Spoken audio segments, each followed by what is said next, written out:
السلام عليكم ورحمة الله وبركاته صاحب يالكو هذا كنال كيني النقاي ميديا يوتيوب اي فيسبوك بيج وادوغو براتين انو انيسو قدبي مروالبا ورار حقيق دو قصاليسان waxaad nagu barateen wararka isboortiska inaan mar walba idiin soo gudbino iyo wararka caalamka balse maanta sheekadu way ka duwan tahay sidii hore maanta waxaynu ka hadlaynaa arrimaha caafimaadka qodobka aynu ka hadli doono cinwaankiisuna waa afar nooc oo cuntooyin ah oo indhahaaga nadiifiya oo ka hortaga indho la'aanta dad badan oo da'doodu tahay kontomeeyo ilaa lixdameeyo iyo wixii ka sareeya ayaa u nugul noocyada kala duwan ee xaaladaha indhaha qaarkoodna waxay u badan yihiin inay qaataan walxa kala duwan oo isku dhafan iyo dawooyin si ay indhaha u nadiifiyaan sida lagu sheegay maqaal ay qortay Healthline waxaan ku bari doonaa qaar ka mid ah cuntooyinka aad u baahan tahay inaad si joogto ah u cunto si indhahaagu ay u nadiifiyaan ugana hortagaan indho la'aanta da'da kontonka iyo wixii ka sareeya lambar 1 waa inaad isku daydaa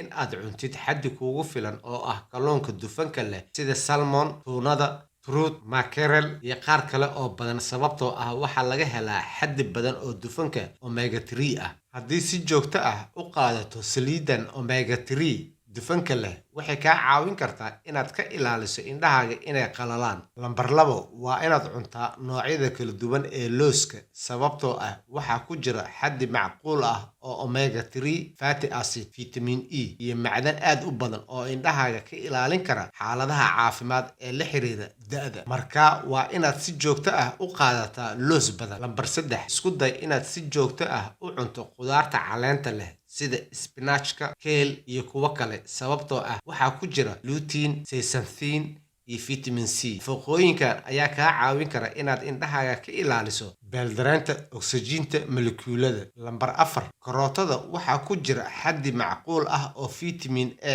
ah iyo beta carotene kuwaas oo wanaajin kara araggaaga iyo caafimaadka indhahaaga marka waa inaad cuntaa dabacasaha ama karootada in badan saaxiibayaal qodobkeena caafimaadka indhaha aan kaga hadlaynay intaas ayuu noogu dhan yahay waadna ku mahadsantiin sida wanaagsan ee aad noogu xirantiin mar walbaba share iyo like commentiskana waa dhankiina ku dadaala horumarka